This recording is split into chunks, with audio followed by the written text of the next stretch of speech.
Well, a small town fire department in New Mexico, right next to El Paso, Texas, seen a spike in rescue calls to help abandoned or injured migrants crossing the border.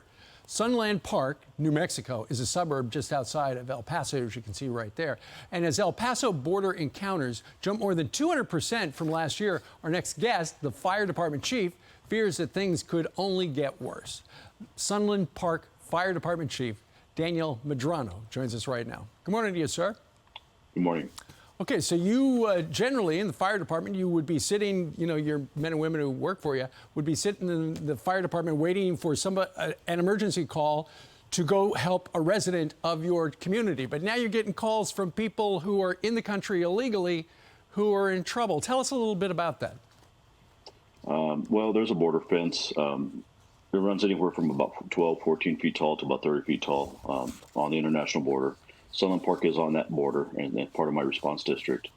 What we've been seeing a lot of is migrants who fall off the top of that wall, and they sustain pretty significant injuries that, of course, we have to address. Sure. So, Chief, let's say they fall onto the American side of the wall. What do you do with them? I mean, technically, they've crossed into the country illegally. I would imagine you should report them to the authorities. But then you're kind of one of the authorities. Well, we're a medical authority.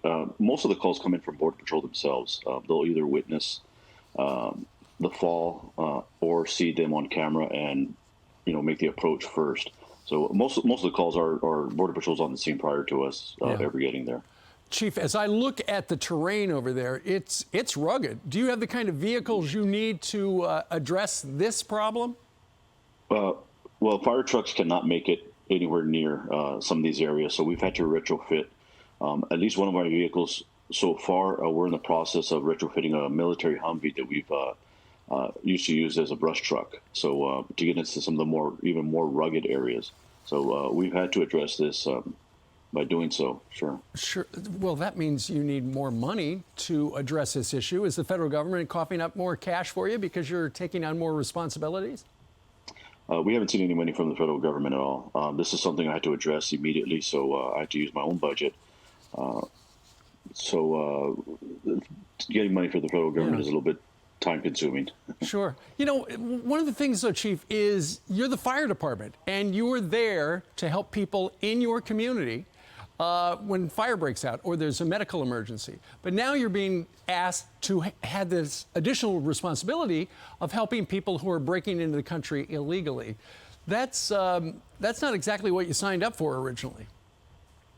Well, we look at every patient the same way. We don't ask for immigration papers. We treat every patient as a medical patient. So we don't know if they're in here illegally or not. It's our assumption. So, we treat them as such. But the number of calls, your call volume has gone up substantially, hasn't it?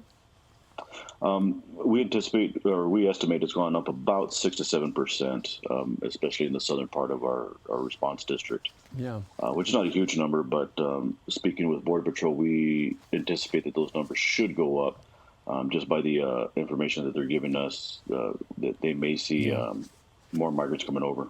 Well, you got your hands full. Chief Daniel Medrano, we thank you very much for joining us today from the El Paso area. Good luck to you, sir. Thank you.